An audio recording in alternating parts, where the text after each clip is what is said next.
MSW Media.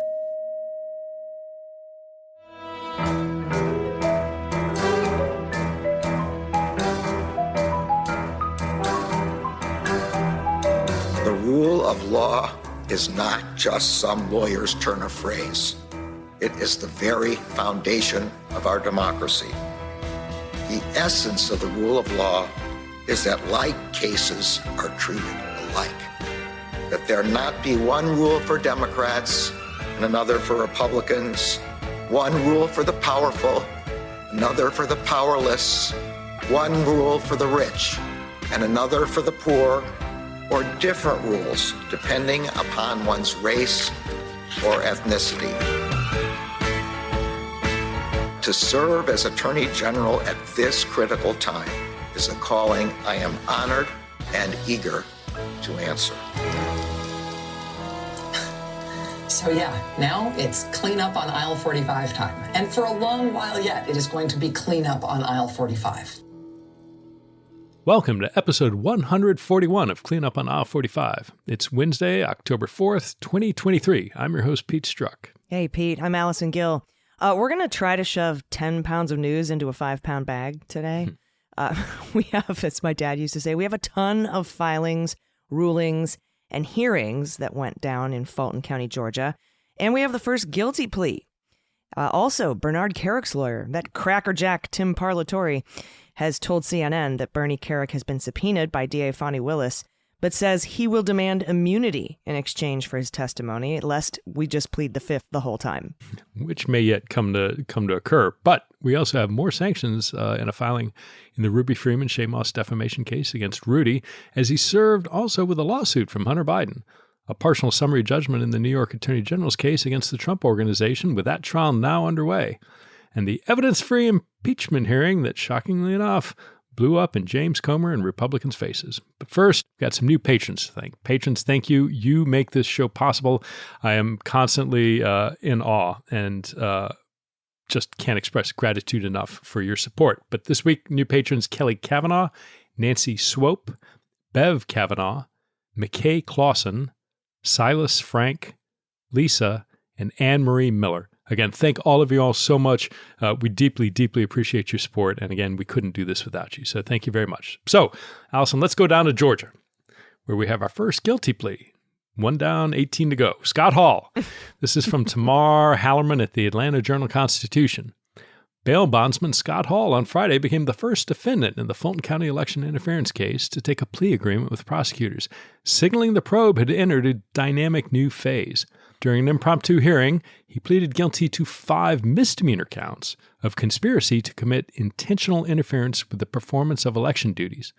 Hall agreed to testify truthfully when called, 5 years of probation, a $5,000 fine, 200 hours of community service, and a ban on polling and election administration-related activities. He also recorded a statement for prosecutors and pledged to pen a letter of apology to Georgia voters.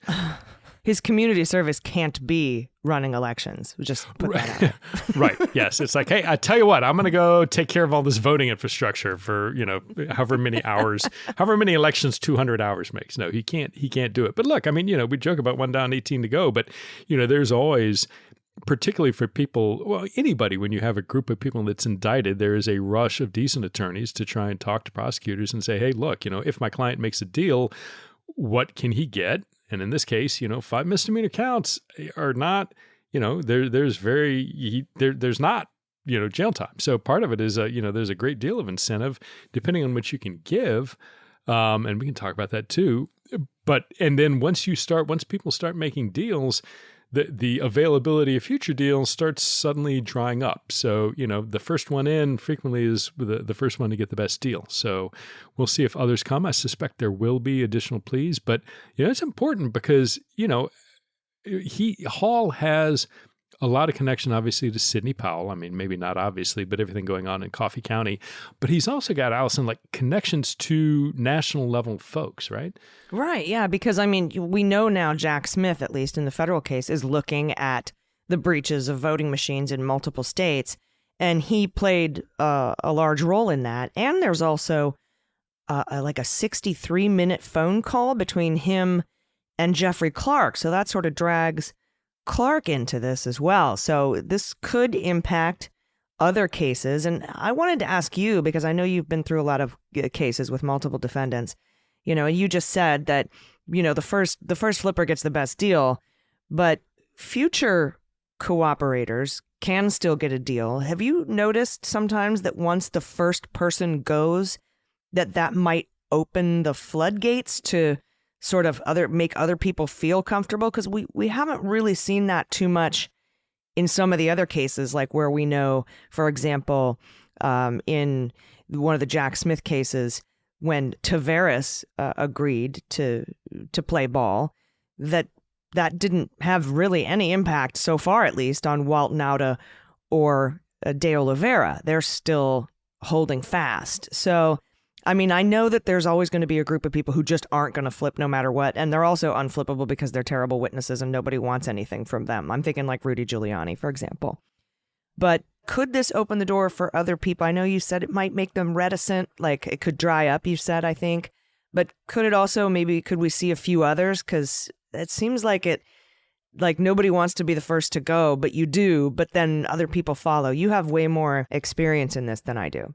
Yes, that's a great question. And there are a bunch of things going on. I mean, again, this is my experiences at the federal level rather than the state. But I mean, I think there's several similar motivations that are going on. One is that these things take time, right? I mean, it just from the time an indictment is announced, usually for subjects and their attorneys to get on the schedule for meetings and discussions with prosecutors, it takes that just takes some time to get organized. So ordinarily, there will be a block or a gap while those things get worked out. And then when that logical time, that sort of just the administrative amount of time it takes to work out, then that opens up and you start seeing that window where pleas are announced. There's always also, you indicated, that everybody brings a different set of potential value to prosecutors.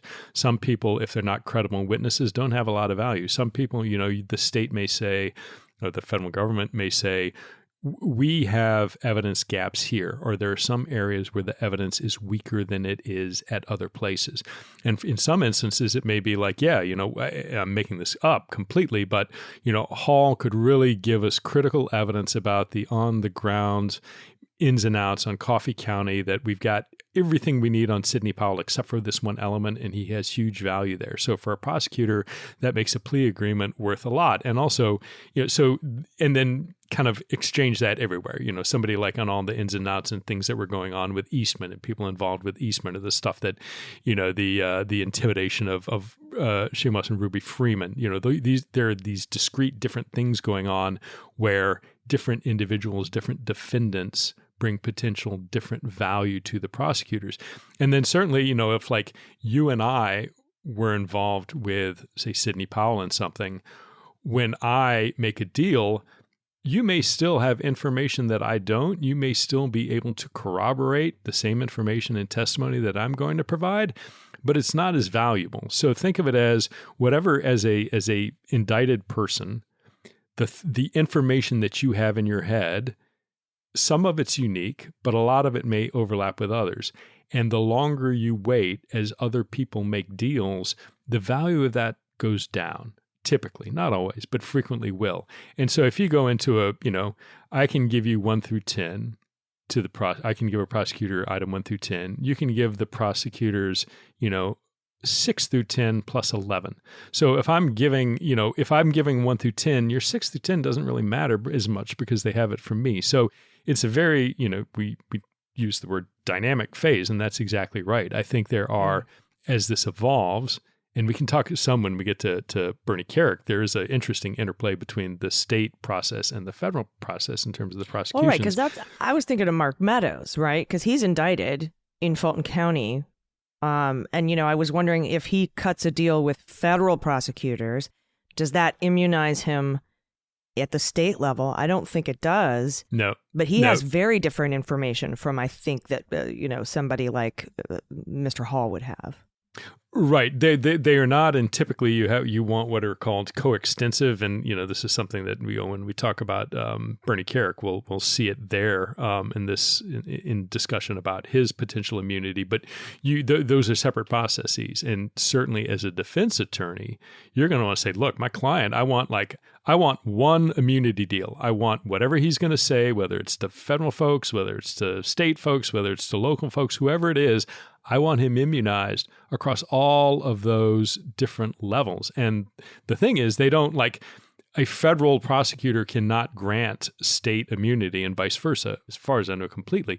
So there has to be a coordination, one on the part of the defense attorney, but some of that has to be on the prosecution side to sit there and say, hey, look, talk amongst yourselves and coordinate because we want a sort of blanket deal. That may or may not happen. And certainly, the other thing that's interesting with Hall is remember Hall, and this is, I think, at least Washington Post reported it, but Hall, according to an email by then Georgia State Chairman David Schaefer, Hall was acting at the request of David Bossie, who's a Republican operative. He was one time, he used to be Trump's deputy campaign manager at one point in time, and he heads there's this conservative activist group called Citizens United. He also happens to be related to Hall. So when you look at, again, this is moving outside of sort of the Georgia environment.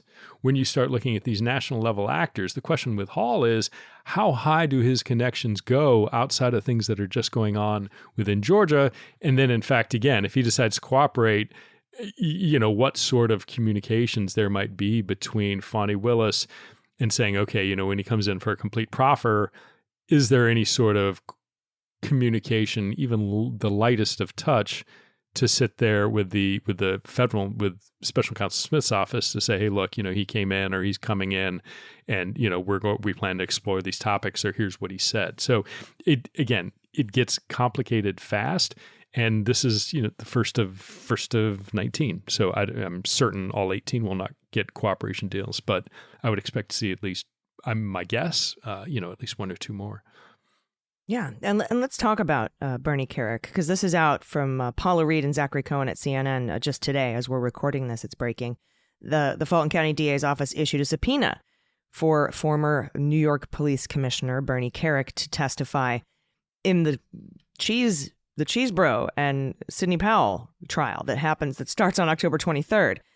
And Kerik's lawyer, Tim Parlatore, is demanding that his client be granted immunity in exchange for testifying, pointing out that prosecutors indicated in the indictment that Kerik is a co-conspirator in this case. He's not named, but we know him to be co-conspirator number 5. Now, in a letter to Fulton County DA Fani Willis, Parlatore wrote, "No competent criminal attorney would allow Mr. Kerik to testify absent a grant of immunity, and that he will invoke the Fifth Amendment and refuse to answer questions unless he receives written assurance he will not be prosecuted." And, honestly, this is, I think, the right move for Bernie Kerik, because he hasn't been indicted, but there's sort of Damocles hanging over his head that he could be indicted, sort of like what Durham did to Joffe in the Sussman case. Well, you could be indicted, but we're not going to tell you. And he's like, well, then I want immunity. I'm not going to, that's like one of the times that the pleading the Fifth makes sense, when you could possibly be indicted. You haven't yet, and no one's guaranteed that you won't. And Fulton County prosecutors allege that Bernie took part in several meetings with lawmakers in Pennsylvania, Arizona, and states where Trump was contesting the results. And so that's kind of what makes him also probably beneficial, or at least this would have an impact on some of the federal cases. And Kerik previously sat for an interview with Jack Smith, or at least his office, to answer questions related to the aftermath of January 6th. And according to Parlatore, Kerik received a standard proffer letter before agreeing to that interview. So again, this brings up that question. If somebody testifies in state trial, can their testimony be used against them in a federal trial, and vice versa? And like you said, it gets really complicated really fast, because there has to be some coordination, not just between the defense attorneys, but between prosecutors as well. Right. And Parlatore notes that in his letter that, CNN got a hold of, that suggesting that Fulton County prosecutors, quote, coordinate with the special counsel's office to obtain co-extensive grants of immunity. So, again, the point is, that's Parlatore suggesting that occur. He can't make them do that. He's saying, I want this blanket immunity agreement, and you all are going to have to put your heads together if you want a deal and, put the onus on them. You want my client's testimony, you're going to have to work together to figure out, what that looks like. But again, it's taking a step back. I would remind everybody, former NYPD police commissioner is a felon, is a federal felon. Granted, he was pardoned by Trump, but he was convicted of tax fraud and lying in federal court. So if I'm a defense attorney, and again, a pardon doesn't erase a felony conviction. A pardon just, erases the penalty. So he will forever be a felon, forever be convicted of lying to White House officials. So if I'm any of these defense attorneys and you will out Bernie Kerik on the stand, you're like, okay, well, so you're telling me, tell me about you're a convicted felon. Yes. And what were you convicted of? Okay. What were those lies? Let's go through them one by one. So you've already proven that you are a known liar, a convicted liar. Why should we place any credence in what you have to say to this jury today? So, and especially, and you were the first, let's talk about it. You were the first NYPD commissioner to be prosecuted for corruption in over 100 years. The New York's finest, right? That's what she led. Okay. So I think, Bernie Kerik, the thing with the CNN is it's clear that Parlatore is fronting a lot of this information. He's providing his spin. The article, in my opinion, slants very much towards a story that Tim Parlatore is trying to put out there. It isn't necessarily a balanced one that you might expect if the other side was sort of throwing out those facts. It's like, well, maybe Bernie's testimony, yeah, it's important, but maybe it's not that important, or certainly, 100%, he comes with baggage. He's a convicted liar. Mm-hmm.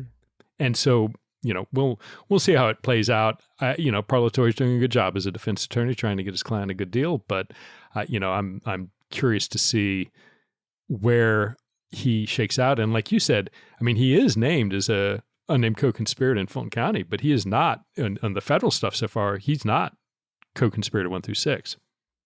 No, and also interesting. It makes you kind of go, oh, maybe this is why Parlatore left Trump's legal team. He could be defending somebody testifying against his other client, but who knows? Might have been something else. Probably was just Boris Epstein. Just everybody, didn't want to deal with him and left.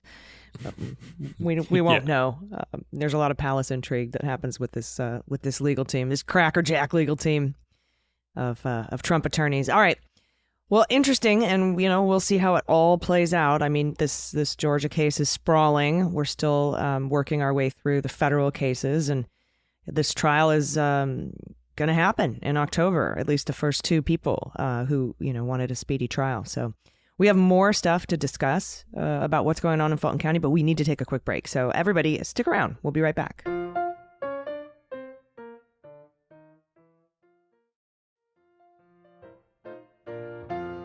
Hey, everybody, welcome back. We have some more patrons to thank. Thank you so much. You make this show go. Patrick Scott, Irene Hartfield, Alice Graves, Michael Nowlin, Catherine Britton, and Elizabeth Sweet. You are the best. We couldn't do this without you. If you want to become a patron, get your name shouted out. We will read whatever name you put. You just go to patreon.com/aisle45pod. That's AISLE45POD. All right, let's stay down in Georgia. Let's discuss some rulings and filings. And there's a lot this week. First of all, Judge McAfee, who is the judge presiding over the Fulton County case, made a ruling that the jurors' identities will be protected. They will only be known by number, and this is something Fani Willis asked for, and he granted it. He also denied Kenneth Chesebro's motion to dismiss his case and his motion to suppress evidence from his Microsoft email account. So no and no, you're going to trial on October 23rd, and because his motion to dismiss was saying, I'm a lawyer, I can't be a criminal. That was basically his argument. And Fani Willis filed a motion saying, sorry, lawyers can be criminals. And the judge agreed with the DA, and so dismissed that. And then also, like I said, he wanted to suppress emails from his Microsoft email account. That failed as well. Now, Judge Jones, who is the federal judge down there, has denied Jeffrey Clark's motion to remove his case to federal court. Now, you'll remember Mark Meadows' motion failed, and if anyone was going to be able to remove his trial to federal court, it would have been Mark Meadows. So as we thought, Judge Jones says to Jeffrey Clark, nope, it's the state. Now, Judge McAfee, back to the state judge, he decided that Chesebro can keep his lawyer. There was a conflict of interest filing by Fani Willis because Chesebro's lawyer used to represent Brad Raffensperger, who is going to be a witness in the trial. And both Raffensperger and Chesebro waived the conflict and said, we don't have a problem with it. And so McAfee has said Chesebro can keep his lawyer. He also set dates for the non-speedies. And I learned this term watching some proceedings when he was trying to set some dates. The speedies are speedy trials. And because, the defense asked, I think it was Rafferty, that was a lawyer for Sidney Powell, said, are we going to have this in courtroom 5A? And he's like, yeah, we should be able to do this in 5A. We've got some other speedies we got to get through. And I just thought that was adorable. But he set the date for the rest of the defendants that are not Chesebro and Sidney Powell. The discovery for the rest of them, and that includes Donald Trump, there's a discovery date for the DA. She has to have all her discovery in by October 6th, which is just in a couple of days. Then discovery for the defendants, they have until December 4th to hand over all their discovery. And then he wants all pretrial motions by January 8th. And Pete, that sounds like a pretty expedited schedule to me.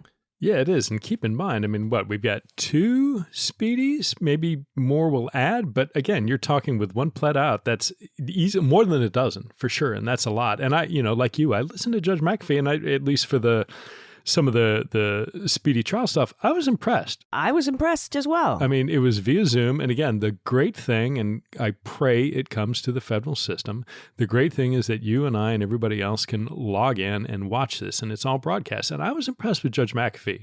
He knew his stuff. He was calm. He was measured. He was not... he was ruling very fairly. He was expressing skepticism at both sides, I thought, at different times, very reasonably. Had a very clear command of all of the procedural sort of issues and the timing, and that if we do something, what that means in terms of follow-on actions or things that would be needed. So unlike, my opinion, Judge Cannon, who doesn't seem to know what the fuck is going on in her courthouse, Judge McAfee, on the other hand, seemed to be well in control in a polite, orderly, wise, knowledgeable sort of way that, if it's any indication of what's to come, I was like, all right, well, this is it'll be a fair process. So, that was my takeaway from all of it. But you're right, it's a ton. All of this is a ton. We've got, 10 pounds of crap in a 5-pound bag today, but I think, not worry, it's great to talk about. We're going to be like that for a while to come, because this is, as we said before, Trump can kick the can down the line only so far before all of it catches up, and it's all catching up right now. Yeah, and something else I noticed about McAfee, he's not afraid to make decisions from the bench, unlike Judge Eileen Cannon, who you brought up a minute ago. She'll listen and then retreat back to, I don't know, wherever she goes at night, and then wait 2 months and then put out a ruling that she probably was heavily advised on from clerks and stuff. I'm not insinuating that, she was heavily advised by anybody on the Trump side of the table, but you know what I'm saying? Like, he was able to say, all right, well, here's what we're going to do with the voir dire. We're going to bring everybody in groups of 14. Each side has an hour. We're going to have a digital clock on the wall counting it down. And once your hour is up, it's up. And then we bring the next 14 in, and we're going to do that until we have a jury, right? So he's got this and that and this and that. And then he has the impromptu hearing to hear Scott Hall's guilty plea and makes a decision there, and this is just not something that Judge Eileen Cannon, either she's not want to do it or she's incapable, because she's just not a very competent judge, in my opinion. But yeah, no, I agree with you. I thought he was, fair. It seems like he feels comfortable on the bench. So far, I'm happy with this. And that expedited schedule for the non-speedies is pretty damn fast. So we'll see what happens in that. Also, Judge Jones, the federal judge down there, denied remember the fraudulent electors who wanted to be we're removed federal officials. Yeah, we're removed to federal court because they pretended to be electors, that makes them federal officials. Yeah, the judge was like, nah, bro. So Latham, Still, and Schaefer, their motions to remove to federal court have been denied, just as we expected them to be. Fani Willis responded to Chesebro's motion to dismiss because he's a lawyer. I mentioned that a little bit earlier. He lost that motion. And she also filed a motion for a protective order for discovery, which seems pretty standard in this case. I don't think we have a ruling on that yet. I'm assuming it will be granted. And Trump filed a motion saying he will not seek removal of his case to federal court. First of all, he didn't need to make that filing. Maybe the judge said, tell me whether or not you're going to file to remove by a certain date. So maybe that's why he made the filing. But he's not. And that was an interesting, I thought, choice, because he could have filed to remove and delayed some stuff a little while. But also at the same time, he might have been called to the stand to testify. And that's just not on the table for him. Right. And that was when that story broke. I was on a panel with Lisa Rubin, who's a great legal analyst who's been covering all this as well. And she said exactly that. She said, first and foremost, unsurprising to anybody who watched Mark Meadows' testimony, that to be able to try and remove it to federal court, they're going to have somebody testify to certain events and actions to justify that. And the only person who can do that is Donald Trump. And you don't want to put Donald Trump on the stand. So that's reason one. Second reason is, if sort of the goal at the end of this is to slow walk everything that you can to get it out past the election, ironically, the prospects of trying to grind down a trial and slow it down in Fulton County may be much better than, ironically enough, if you move it up into the federal level, because that would, potentially speed things up. So I think, those were the primary two reasons that, she, and I agree with her. I think that's exactly it. And it's, it was a very this probably the one and only time that Trump and his team will ever say anything nice about the judge, the wisdom of the court to provide him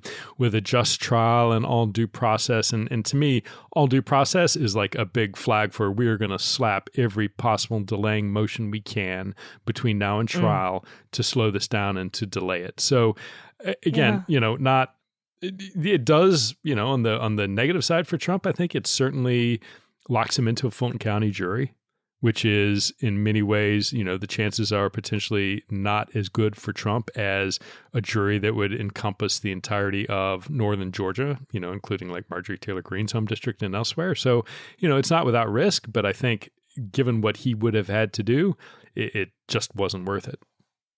Right. And a third consideration that, I just thought of sitting here, he hasn't been contentious with McAfee.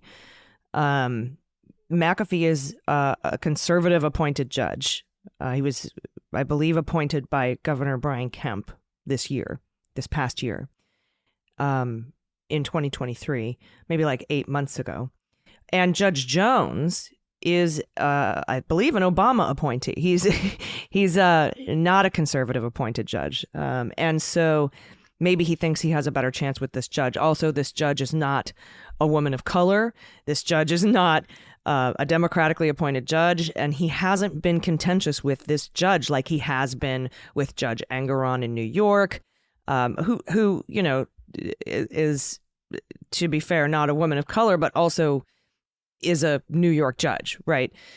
He's been contentious with the prosecutors all across the board, no matter what, but I feel like he's not going scorched earth with this particular judge. Well, those reasons. He's treating this judge the way he treated James Comey up until July 5th of 2016, right? I mean, this is going to be it's going to be all love and happiness, and this is the greatest judge and the biggest travesty of the judicial system until some bad ruling on a pretrial motion following the January 8th deadline occurs, in which case he will suddenly turn into the Antichrist with the rest of them. So again, it is absolute. Trump is not a complicated man. Trump is not a fucking complicated man. He has the same playbook that he uses every goddamn time. And this is the same thing where it's like somebody who is going to be his savior, who is the best, the brightest, straight out of central casting, the strongest judge, the wisest judge. People are saying the best judge ever in Georgia until the first negative ruling, and it will pivot 180 degrees and go off the deep end. And calling it now, it is. It's not hard to call. It's not hard to call, right? But it's we'll see what happens. But I'm not expecting this honeymoon to last. No, but it wasn't right out. It wasn't right out of the gate. So that's yes. one little difference. Surprisingly enough, there's one judge in America Trump is capable of not saying you're an asshole from the first day. But first time for everything. But it won't. Yeah, won't last. You're right. It will not last long. As soon as maybe that if we get a trial date set in the end of summer of next year, shit's gonna hit the fan. So. Well, yeah, we'll see what happens with that. But yeah, I like that comparison with the way he treated Comey until, actually, I think it was Valentine's Day 2017 when he fired him on the TV. He got pretty, no, believe me, he was pretty, the announcement of not bringing charges, no reasonable prosecutor bring charges, like suddenly the vitriol, it came in that same day. Same day Comey made the speech, he was complaining about it, and it suddenly went from hero to zero. Oh yeah, you're right. It was same thing's going to happen. It's same playbook. Totally. All right, we have more news to get to, but we have to take another quick break. Everybody, stick around. We'll be right back.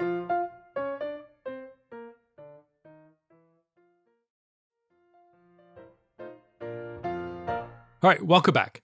Thanks to these new patrons: Sylvia Earle, Dr. Butterscotch per HD, Tess Merrill, Anna Shetler-Libby, David Ephraim, and Gumby, damn it. Thank you so much. Thank you for your support and the chuckle and Dr. Butterscotch. Certainly really, really deeply appreciate your support of the program, and thank you all so much. So Allison, let's move north. Let's go. Let's leave Georgia. What else we got going on here? Yeah, let's definitely head up to New York. And just shout out to Gumby Dammit. That was a great character by Eddie Murphy on the old Saturday Night Live. I appreciate that.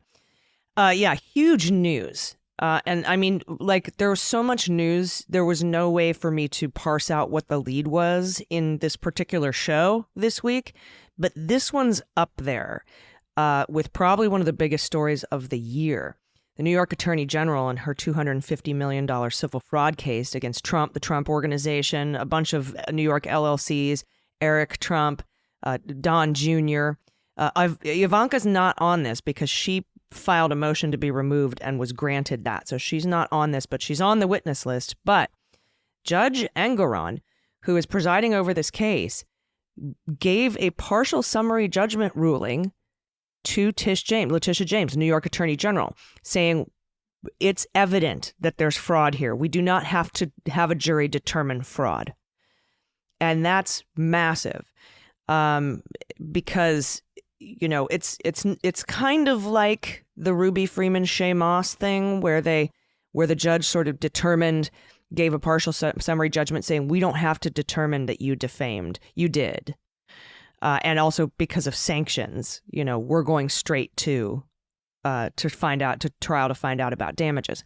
But here, there's still 6 other things that need to be proven at trial. And instead of damages, it's something called disgorgement, right?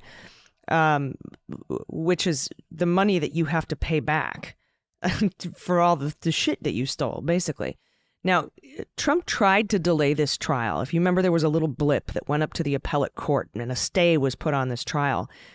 But at the end of the week last week, that stay was denied by the appellate court in New York, First Administrative Division. And the trial, they were like, you're going to trial on Monday. And I can see it on my TV screen right now. He's there at this trial.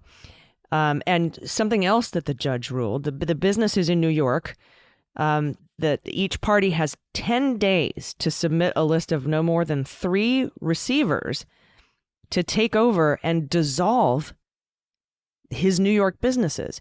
And he canceled the business licenses, I believe, for Trump, Jr., Eric, McConney, and Weisselberg. They lost their business certificates. So this trial is going to determine the disgorgement, which is like damages, and also going to determine, I believe, whether the receivers just absolutely, like, completely liquidate everything from these businesses, take them apart, and to kind of receive the disgorgement that they're talking about. But he's there today. Trump is there, probably so he could delay his deposition in the Michael Cohen lawsuit, right? Because Michael Cohen's suing him for $500 million. And he was supposed to be deposed, but he said, I can't. I have to be at a very important date. I have another engagement. It's this trial. He didn't have to be there. And what's funny is this is a bench trial, meaning it's going to be decided by the judge and not a jury. Hugo Lowell reports it's because one of his lawyers overlooked submitting the routine request by checking a box on a form, requesting a jury trial. And I have a lot of questions about that, because I feel like if he really wanted a jury trial, he could say, hey, my lawyer made a mistake. I'm assuming it's Alina Habba, but it could have been any of them. From Sanctions Are Us, right? The law firm of Sanctions Are Us. But it seems like if he wanted one, he could say, hey, we made a paperwork error. We do want a jury trial. And I feel like he would have been granted that, because you don't want to be the person who doesn't grant that and then has a reason, giving a reason for him to appeal because he didn't get the trial that he wanted. So, but I don't know. I don't know the motivations behind this, if it was a mistake that was ignored just because of incompetence, or whether it was I actually don't want a jury trial. Now, something interesting came up today, and we'll talk a little bit more about that in a second, but the judge said, Judge Engoron said that the end date for this trial is December 22nd. He said it doesn't want it to go past that, so Happy New Year. That I thought, that's kind of fast. Yeah, it is. I mean, look, a lot of this has been the work has been done at this point. This is the trial. So it's quick, but also the thing that gets me is not only has Trump been just unloading on Engoron and just, again, unlike down in Fulton County talking about Judge McAfee, has had no shortage of horrible things to say about Judge Engoron. He's also showed up at court today and immediately stepped in front of the cameras and went on and on and on about the witch hunt, the corrupt process, Alina Habba, the racist New York Attorney sitting General, behind him trying to be some half-rate, rent a parking lot lawyer person. The kind of person, by the way, who is exactly the type of attorney who would overlook checking the correct box on a form demanding a jury trial. Having said that, nobody in his legal contingent, as he sat there unloading, about to head into the first day of trial, made any effort whatsoever to say, oh, hey, boss, we got to go inside, which, by the way, everybody is kind of, waiting on the dude to show up. So just a horrible look all around. It is clear Trump, to me, I think, is showing up to make this into a spectacle like everything else. There is not the slightest scintilla of expectation in my mind that he returns for the rest of the week. I cannot envision him sitting still for 8 hours one day for opening statements where somebody on the other side is saying what he perceives to be wrong, unfair, biased, witch hunting, just statements about him. The prospect of him sitting through a full day of that today, let alone 5 days of it, can't see it happening, but it gives him a reason. Cassidy Hutchinson wrote that in her book that's out now, right? He doesn't have the attention span for the length of a meeting.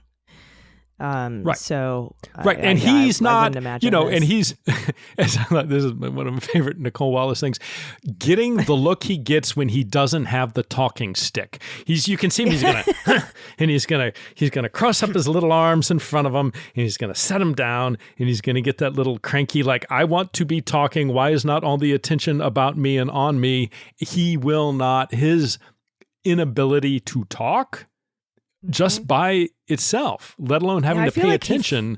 I feel like he feels like when he doesn't have the talking stick, he's sitting there as a toddler with the bowl of mashed potatoes on his head that Mary Trump wrote about in Too Much and Never Enough, right? And everybody sort of laughed at him and he got so mad. I just imagine him sitting there with that bowl of potatoes on his head when he's not allowed to speak. Because you're right. That has to be maddening for him. It's hell. And again, 30 minutes of no briefer in the span of 4 years in the White House ever came out and said, yeah, briefing went well. He is and I talked to several people on the intel side who briefed him. The man You could not keep his attention. You could not keep him on topic. He would not read anything. He would not engage in the discussion before veering off into something entirely unrelated. They were reduced to building dioramas to try and convey important information, and even sometimes that wasn't enough. The idea that he is going to sit still in a court of law and have people say mean things about him, unable to respond or say a word, and not able to like get up and walk around and get a hamburger or whatever the hell he does when he gets fidgety. Can't see it. So, No, we'll me neither. And speaking about having to sit through torturous things, I watched that 6.5 hour evidenceless impeachment hearing this week. Absolute shit show. All the Republicans knew it. Afterward, they just dug their own little hole deeper. Their very first witness, Republican witness for the committee, Jonathan Turley, who was an impeachment lawyer for Donald Trump. I can't remember which impeachment. I think the second one, but I could be wrong. Said, look, at this point, there's not enough evidence for impeachment articles. There's not any evidence for impeachment articles. And you could see collectively all the Republicans in the room like, fuck, man, that's not what we rehearsed, bro. So it just went downhill from there. We had the Devin Archer testimony entered into the evidence 6 times. They tried hard not to, but Dan Comer tried to block it. Pushed until they finally admitted it. Rep. Jasmine Crockett was on fire with her the 5 minutes that she had. I played that clip this past week on the Daily Beans. If you didn't hear that, you should check that out or go find it on the internet. Classified in the shitter? Looks like classified in the shitter to me. Yep. And it was just, I can't tell you, like, I thought some of the weaponization hearings were terrible and tragic for the Republicans. This was like the worst thing. And now it's kind of blown up in their faces. It was obviously just something Trump made them do. And it was probably to deflect from the looming shutdown that was going to be the fault of the Republicans. Now Matt Gaetz is coming out saying maybe today, I think he's going to speak on the floor on Monday. That's, we're recording now on Monday, around after the afternoon time. So he hasn't spoken yet, but he might try to bring a vote to oust McCarthy. Like, it is just an absolute mess. It's just a shit show. It's a clusterfuck. It's foobar, whatever word you want to throw in there. I really haven't seen it this bad, and I think it's coming to a head.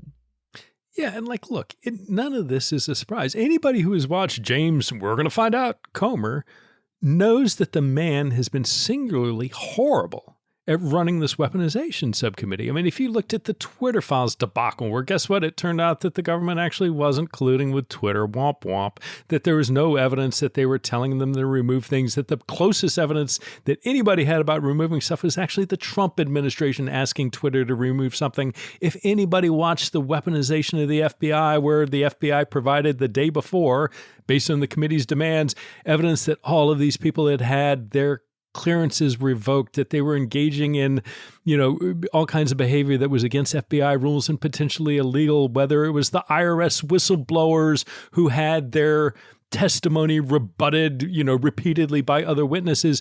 James Comer is not good at this. His staff is not good at this. And some of the best, all this stuff going on is like the scuttlebutt that is starting to seep out around the edges to reporters. Some people saying Republicans are getting so salty with Comer, they're saying, take it away. Give this all to Jim Jordan. Do not let James Comer near this process because he is fucking it up time and time and time again. I mean, there's no wins. Their column, there's a big fat zero in the win column, and they just keep adding hatch marks to the losses, and the impeachment was no different. Well, and this is because of who they're taking their marching orders from. We see it with Trump's lawyers all the time, having to prostrate themselves in front of these judges and courts to look like fucking idiots. Back in the olden days, when I was doing the Mueller, She Wrote podcast, and the courts I think it was for the Supreme Court, or they were arguing to the courts about the citizenship question on the census. And Trump's DOJ is like, dude, we're so sorry. We weren't expecting this shit at all. We don't want to not be candid in front of you, Judge. Like, he's putting everybody in these terrible positions. And that's what's happening here. He's like, impeach him, do it now. And they're like, we don't have anything. Do it anyway. Fine, fuck. And then they go out and do it, and they look like asshats. And then it's the same with this weaponization committee. Show it, prove it. We don't have any. We only, all our witnesses are indicted Chinese spies. What should we do? You know, like, they're getting money from you and Kash Patel and jobs with Mark Meadows' charity that you gave $1 million to. How are we supposed to present this? Figure it out, you know, and they just go forth and do it and look like fucking fools. That, I think, is the crux of this. Yeah, and it's going to be... Sorry, that was a lot of swearing. No, deservedly so. And I mean, the thing is, people are seeing through it. And even on the Republican side, and what's interesting, you know, you mentioned Matt Gaetz, there's this scuttlebutt that, yeah, he might move to remove McCarthy, but there's also some indication in reporting that McCarthy is waiting on the House ethics report about Gaetz. And if there's sufficient information in there to remove him, that the Republicans might move to remove him from Congress. And again, you know, that's part of me thinks it's like, well, maybe Kevin's been sitting on that report for, you know, some time now, and he's just waiting to use it. But the fact of the matter is, you know, when you get people saying like, the one thing that is bipartisan in Congress is that everybody hates Matt Gaetz. You know, if he tries this with McCarthy, I don't know that it's going to be successful. And I don't know what happens to Gaetz's future. And there's also discussion about, do they move the rules so that, you know, one person alone, one member can't make motions like this to, you know, prevent and, you know, sort of the mischief of any one Marjorie Taylor Greene or Matt Gaetz or Lauren Boebert or whoever the hell it is, Paul Gosar, that you need, you know, a 2 or 3. But again, the fact that Republicans are saying we might modify the rules to stop this sort of jackassery, it, you know, kind of says a lot about. I think maybe Gaetz has overplayed his hand, but I think we may find out. I think he has, quick. because I think he would need Democrats' help to oust Kevin McCarthy. I think he would need 20 or so votes for that. And if I'm the Dems, I say don't vote to oust McCarthy. Then when McCarthy turns around to oust Gaetz, vote to oust Gaetz expel him. Right. There's a lot from like the House. That's what I would be doing. That if I'm whipping votes in the Dem caucus in the House, I'd be like, let's get Gaetz out. Because when you remove McCarthy as Speaker, you know, what's better, the devil you know or the devil you don't know? Who becomes Speaker? And then, but you could have another clown show of a 25 vote, you know, election of the Speaker of the House. We have to sit through all that shit again, which would be very, very bad for Republicans. Also, that optic would be bad. There's so many things that have to be weighed here. I do have faith in House Democratic leadership. I know that Nancy Pelosi is probably advising, but not necessarily needed. Hakeem Jeffries is doing an outstanding job, all on his own, and I think that he's going to make the right call here, whatever it is. So I trust him to make that right call. Yeah, and there's a lot. I mean, there's a lot at play, and there are a lot of bargaining chips available to both sides. I mean, we got a CR, so we got 45 days of budget, but what we don't have is support to Ukraine. There's clearly bipartisan support from the non-crazy Republican side of the party. So the same folks who would be the logical supporters of Matt Gaetz are the same people on the Republican side who are opposing aid to Ukraine. So I can certainly envision, as part of these discussions about what would it take to get Democrats to support McCarthy, and, you know, yeah, there could be a deal there to be made, right? Like, put the Ukraine aid back on the table. Exactly. This is a very, you know, there's a lot of things in this marketplace if you're trying to make a deal. So we'll see what happens. But I think hopefully, and I pray, just the sort of inane silliness coming out of the far right Republican Party. And part of it's like, you know, somebody made the point. Like, if you look at the districts where MTG or Gaetz got elected, the tiny percentage of people that turned out, like the number of voters who actually determined why the government is behaving so horribly. I mean, it's a tiny portion of the American population. Yet somehow, you know, you get a low turnout election, and, you know, this is where we're at. In a gerrymandered district, and exactly. In Marjorie Taylor Greene's case, in a place where you've threatened and scared the Democratic opponent into walking away before it was, you know, after it was too late to put another Democrat on the ticket. Who knows what's going on? But what we can say is that it's definitely minority rule up there at the House. All right. We have still more news to get to. We have to talk about Rudy still. So let's take a quick break first, though. We'll be right back.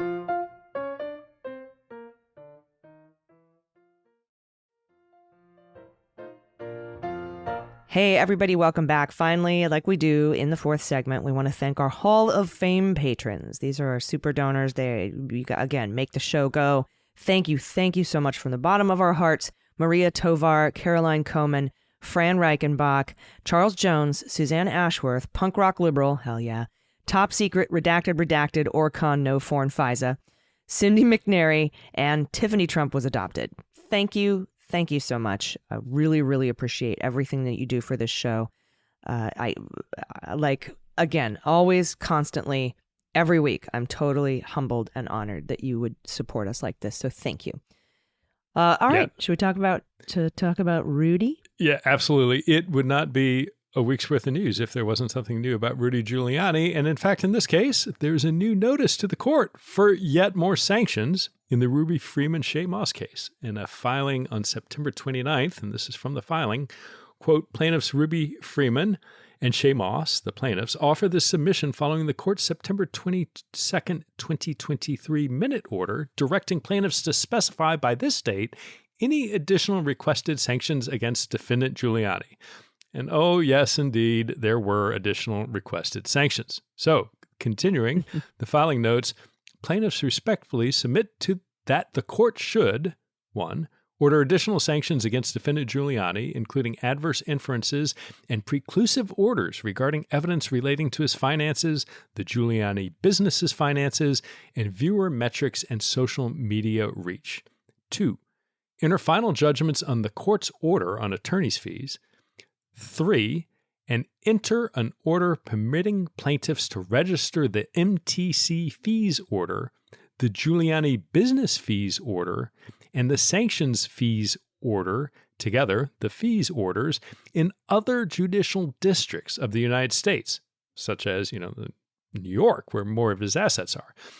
The adverse inferences requested by the plaintiffs include to tell the jury that Giuliani was hiding business assets, tell the jury to assume Rudy received significant financial benefits from defaming plaintiffs, tell jury to assume Rudy's businesses are still generating revenue, and finally prohibit Rudy from introducing any evidence he didn't produce during discovery and that he can't say he didn't receive financial benefits or suggests he's insolvent. They continue, publicly available information suggests that defendant Giuliani has the capacity to comply with the fees orders to pay plaintiffs the money he currently owes. Defendant Giuliani has never substantiated his claim of quote-unquote poverty before this court. Instead, when previously faced with the opportunity to do so, defendant Giuliani demurred following receipt of funds allowing him to retire a $320,000 arrearage owed to TrustPoint. According to public sources, defendant Giuliani and former President Trump hosted a fundraiser to support defendant Giuliani's legal defense at a price tag of $100,000 per person. That's some chicken piccata right there. One article reports that to quote-unquote generate cash, defendant Giuliani has, I love this one, has quote, hawked autographed 9/11 shirts and pitched sandals sold by election denier Mike Lindell, the CEO of MyPillow. He's also joined Cameo, a service through which celebrities record short videos for profit, unquote. I wonder if Mike Lindell's sandals are lumpy. I don't know. Nothing like some Mike Lindell, Rudy Giuliani sandals. You're going to get some serious like leprosy rot coming out of those things. At the same time, defendant Giuliani has registered a political action committee, Giuliani Defense, with the Federal Election Commission, and appears to be soliciting donations to the Rudy Giuliani Freedom Fund and Rudy Giuliani Legal Defense Fund. Finally, he has income from his podcast, Common Sense, no relation of name to content, and 2 radio shows on WABC Radio in New York. Finally, defendant Giuliani may be preparing to dissipate his existing assets. According to publicly available information, on or about August 7th, 2023, defendant Giuliani listed his Upper East Side condominium for sale at a list price of $6.5 million. So, look, Allison, this is it. I cannot envision the judge, because this is not the first time. I mean, there have been several filings like this demanding Rudy honor the orders of the court to pay these sanctions, to continue his discovery obligations. And the fact that somehow he still has decided, you know what, I'm going to keep rolling the dice because the alternative is that much worse. I can't envision the court looking anything but extraordinarily harshly on this. And I'm curious to see what comes up, because as I think we said last week, old Rudy might be on a path to be the first person thrown into jail of this whole crew for contempt in this case of all the things going on. And, he keeps doubling down, and it kind of surprises me a little bit. Yeah, and this filing was due and turned in on September 29th, which was Friday of last week. And so we record this show on Monday. We might have a decision from Judge Beryl Howell by the time this show airs. So if you know that decision and you're already popping the champagne, congratulations. We don't know it as of this moment, but it's not going to be good for Rudy, whatever she decides to do. So we will keep our eyes out for that filing. You can follow us on Twitter at Pete Strzok and at Mueller, She Wrote. You'll see it there for sure. And I'll put sirens up and everything. Boom, huge breaking, whatever. It's gonna be fun. So I see her granting all of these, just granting what they've asked for.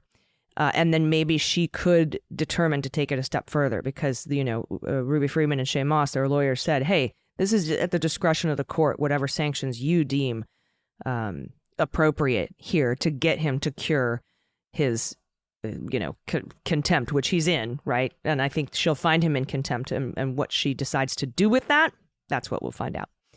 Also, Rudy might be making a lot of money off of his pillow sandals or whatever the fuck, but he's being sued by Hunter Biden as well.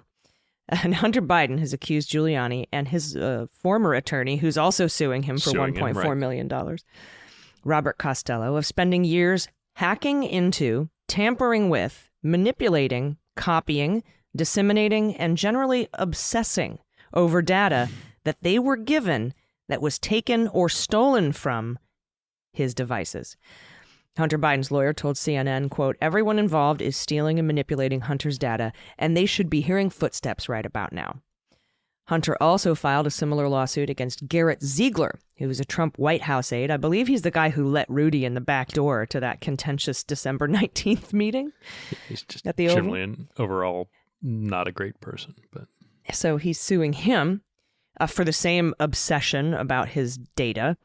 And last week, Hunter Biden sued the Internal Revenue Service, alleging its agents illegally released his tax information and the agency failed to protect his private records through the Jim Jordan Weaponization Committee testimony from those IRS officials. He has not yet sued Marjorie Taylor Greene for showing naked photos of him in Congress, but I don't know. We might see something else because, like I said, Abby Lowell says everyone involved in stealing his shit, you're going to be hearing footsteps. So I don't imagine this is the final lawsuit that will be filed in relation to the Hunter Biden, quote unquote, laptop from hell. As you know, as people who listen to this program and my other programs know, I still believe it was a Russian op that was investigated. I believe it was shut down by Bill Barr. No charges were brought. But then the search was reauthorized by Merrick Garland, and I don't think they brought any charges again. But that also had to do with his dealings with Ukraine specifically. But I feel, he met with Firtash a lot and Shokin. He had a bunch of podcasts going on over there in Vienna. That's about the time when these data just started showing up on, Frankenstein laptops, and who knows who funded it, who financed it. But I, maybe look for Tonzing and DeGeneva to be dragged into this. It's going to be interesting, and it's going to get dirtier before it cleans up. Yeah, and there's so much with Rudy. Look, I think there is a very real, if not likely, possibility that Rudy dies destitute and in jail. There are just too many. When you look at the legal landscape of what is facing Rudy, from Fulton County to the federal indictments, being a currently unindicted co-conspirator, although I do think he is going to be indicted federally. When you look at the defamation stuff civilly that is going on, when you look at all these other civil suits where his attorneys, in fact, are trying to get after his assets, one, between the jail time he's facing, and two, the financial exposure that he has, he cannot outrun all of this. And his just lack of any sort of common sense that, again, remember, according to media reports, the intelligence community was so concerned about what was going on with Rudy that there's every indication that the White House was warned. Rudy is the target of a Russian information operation campaign. And to go into an environment like that where you already have concerns, you already have counterintelligence concerns about half the people in the fucking West Wing, if it's still so bad that you're like going to go in and say, yeah, we've got enough concerns about you, but nevertheless, we're really concerned about Rudy and what the Russians are doing.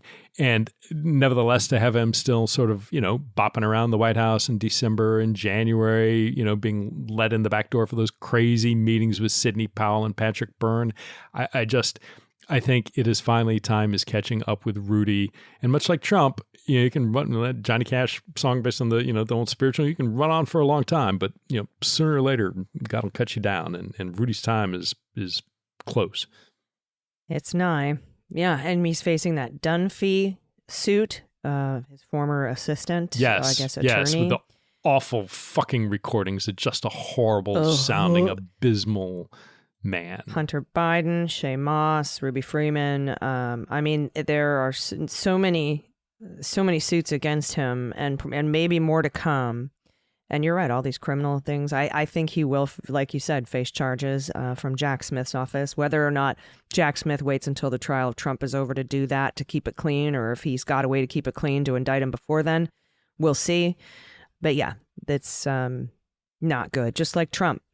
He's in court right now, today, about to lose his New York businesses and his ability to do business in New York, and, have to pay huge, huge fines for the fraud that he perpetrated against the people. So, justice, not necessarily speedy, but it does happen.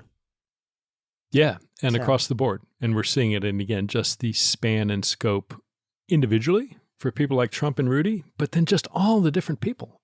God almighty, it just never ends. And it's almost like you couldn't draw up this level of criminality if you tried to, but Donald Trump managed to do it. So here we are. And in 2021, I said that 2022 would be the year of the investigation. And I said 2023 would be the year of accountability. And 2024 is find out. So we're almost there.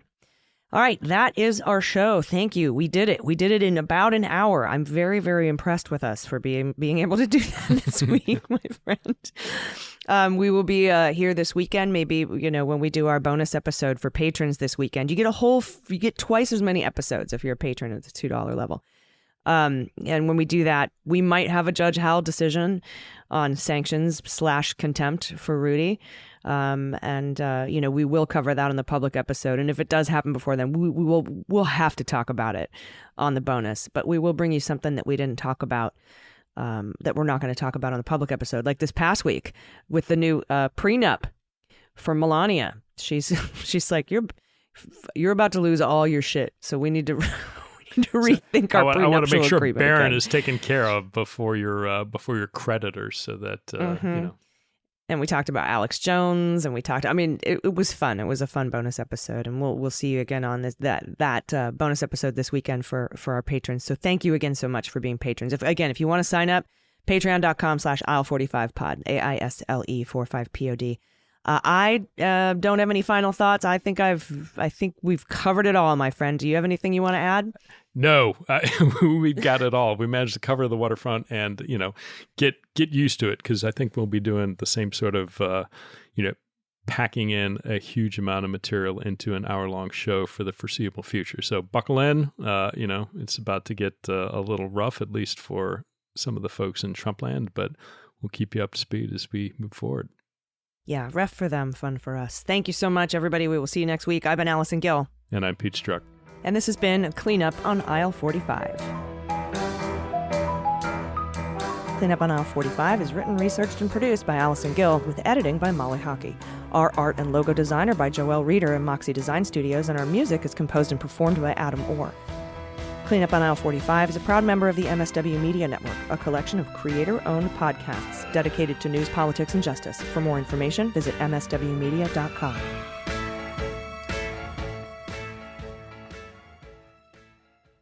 MSW Media.